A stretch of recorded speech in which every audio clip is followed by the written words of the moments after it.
Hi, thanks very much. Thanks for coming out today. Thanks very much, Ken. Thanks to Tom and all the Loudon 912 crew. Can you all hear me down the back okay? Can you understand a real southern accent? Look, I love coming here, folks. I can walk around Christchurch for days and days and days and hardly meet a soul I know. I come to Colorado and they're all over the place. You know, I know more people in this room than I know in my hometown, I think. And it's great, it really is. Now we'll get into it. The first thing people always ask me is why I care about America. And I say there are two reasons. The first is simple gratitude. You know, my country was only saved in World War II by the huge sacrifice of your fathers and grandfathers and uncles at the battles of Guadalcanal and the Coral Sea and Midway. And that's a very strong memory in my country, people. The second reason is related but a little bit more selfish. Ronald Reagan had it right. This is the last best hope for mankind.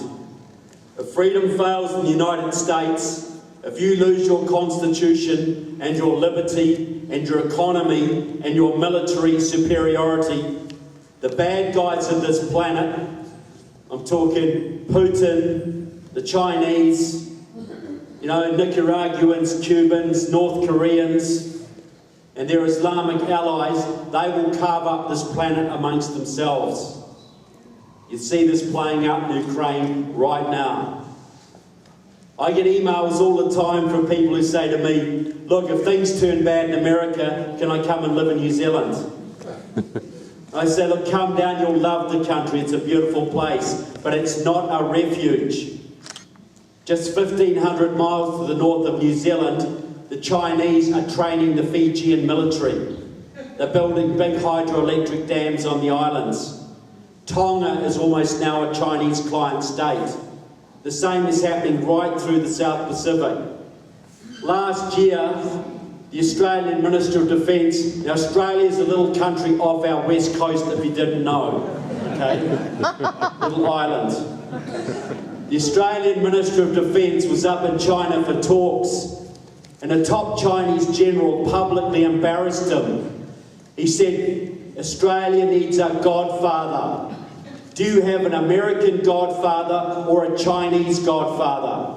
If you are smart, you will choose China, because we are the growing power in the region.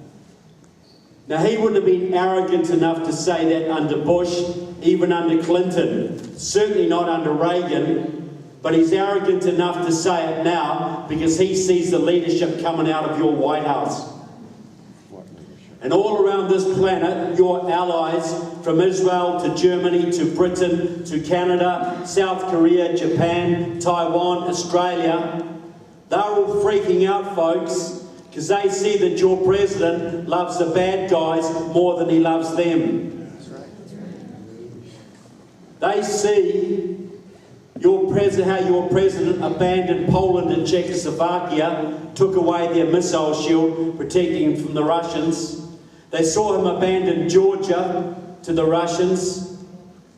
They saw him do nothing to help the genuine revolution that happened in Iran a couple of years ago. They see him doing nothing to help the revolution that's unfolding now in Venezuela as they try and throw off the Cubans.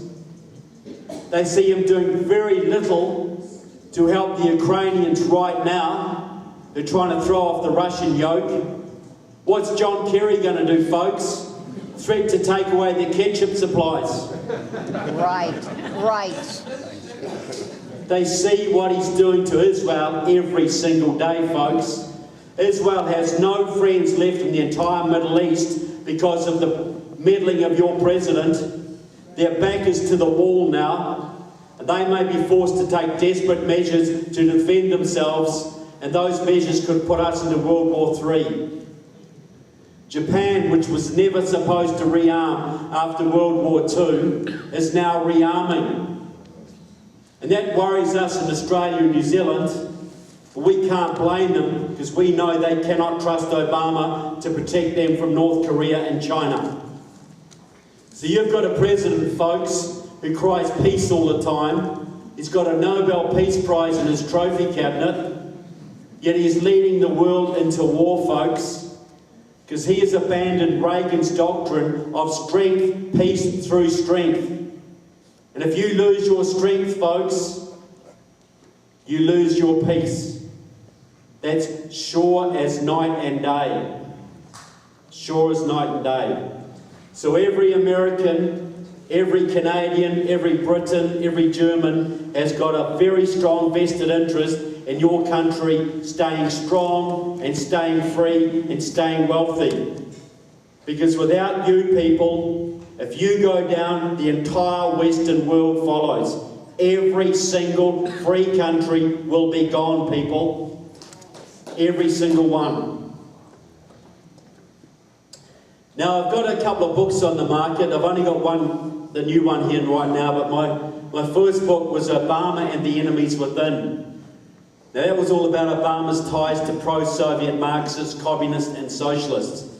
That was nearly 700 pages, folks.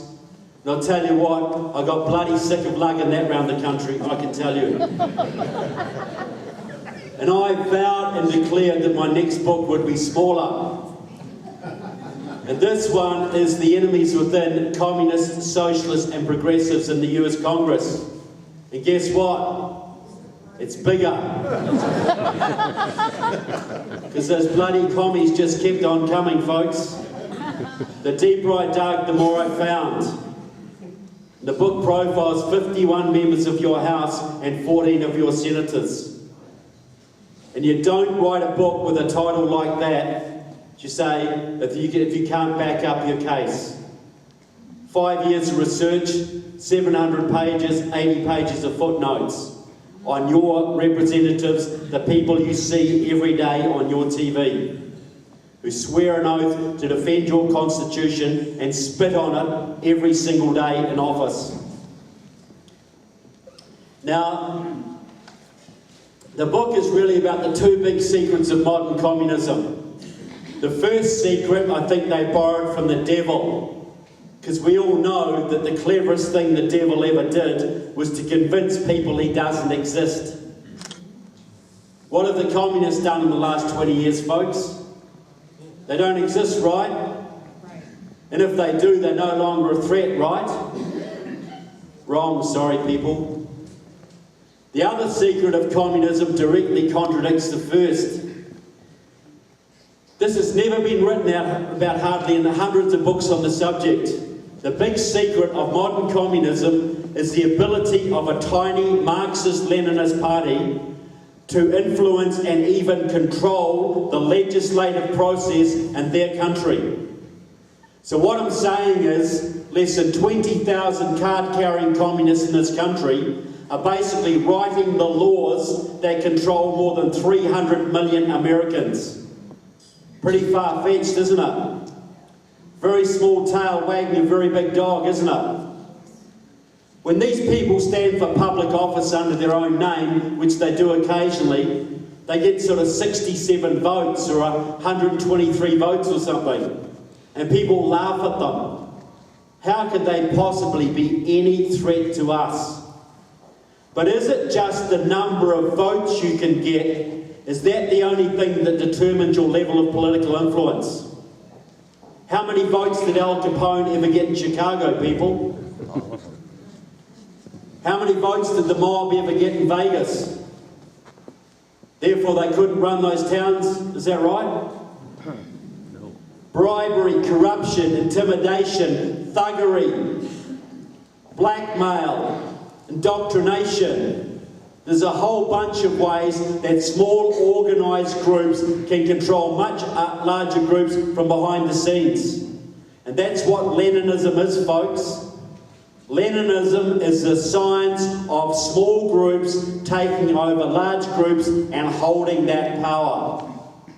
The Marxism side is a failure, people, but the Leninism has been very successful. Less than 2,000 Bolsheviks took over Russia in 1917, a country in the time of 140 million people. And they've had 100 years almost to perfect their arts. They're very, very good at it, folks. Very good.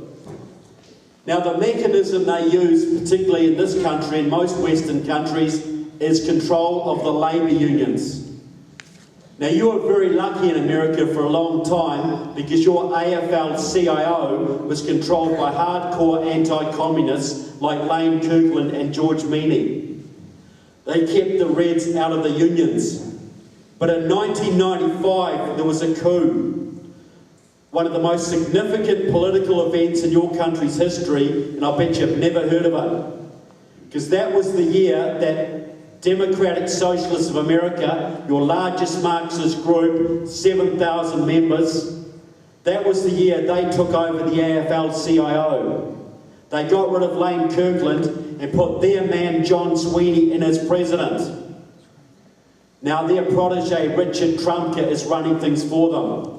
The first thing Sweeney did was to remove the anti-communist clause from the AFL-CIO's constitution, and the Reds came flooding back, folks. They now control every single major labour union in your country. SEIU, AFSCME, NEA, United Auto Workers, the AFL-CIO itself, they control it all lock, stock and barrel. And what does that do, people? This is only 11-12% of your workforce. But think about this. How many Democrats, elected Democrats in this country, do not owe their job to the labour unions?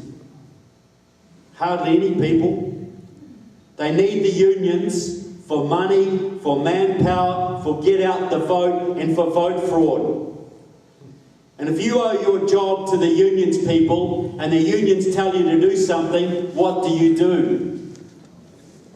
You jump, right? So the process is very simple. You know, think about it. Where have all the moderate Democrats gone, folks? Where are all the Joe Liebermans these days? They've been purged since 1995, people. When the unions took over the Democrats, they mounted a systematic purge on the moderates and conservatives. There ain't any left now at federal and state level. Maybe a few at local level, but the top levels where it really counts, they're all gone. So the process is simple. The Marxists, the communists set a policy. It might be socialisation of student loans, or green jobs, or cap and trade, or normalisation of relations with Cuba. They set a policy, they make it union policy, and the unions make it Democrat policy. There's hardly a policy that comes out of today's Democratic Party that cannot be traced directly back to the Communist Party USA or Democratic Socialists of America, or both. That's how a very small tail wags a very big dog, and you are the big dog, folks. So how does this work? You know, this is just me spouting off. So I'm going to give a couple of examples. Now the first one, if you've been following the news very closely, you might have heard of this. It's called Obamacare. You've been keeping up? Good to see. Okay. Now look, I know that Obamacare is not yet fully socialised or single-payer healthcare. It's not yet government-run healthcare. But guess where it's going, people? Harry Reid's admitted it. Jan Schakowsky's admitted it. This is going to government-run, single-payer healthcare. Now, I come from a country that's had single-payer my entire life, folks, and I want to say a few things about it. Because I'll tell you straight, it sucks. Big time. Everything you've ever heard about it is true and worse. But I still get Liberals and even some Republicans who'll say to me, well, look, it's not really socialism, and the uninsured and the pre-existing conditions. This is fairer. This is how they do it in Europe. It'll be okay once it settles down. The big word they all forget about, folks, is quality. And when it comes to healthcare, the healthcare of you and your children, is there any more important word than quality? When your kid's life at stake, folks, you want a quality doctor or a mediocre doctor? What do you want? Now, when you're in a free market healthcare system, And I know it's not free market here, but at least it still has strong elements of it. When you're in a free market system, you're a customer. And how do you business folk in the room treat your customers? Pretty darn good, I hope. Otherwise you won't be able to afford to buy my book. You know, you send them Christmas cards, don't you? You take them golfing. You look after your customers. Your customers are your lifeblood. And when you're a doctor, a physician, your customer is your patient. And the longer your patient lives, and they're happier and more productive and healthier they are, the more holidays they can afford to give you, right? That's how it works, doesn't it? But what about when you've got a single payer system? The government pays your health bills. Sounds great, doesn't it? But guess what? The budget is this big. It's fixed. But the needs are infinite. The budget's this big. The needs are infinite. What do you then become, folks? You become a liability. You're a liability on the system. And you business folk in the room, what do you do with your liabilities? Eliminate them, right? Business 101, eliminate your liabilities. I have people, they say, we might have death panels under Obamacare where people decide who's going to live and die. Get real, folks. In every Western country but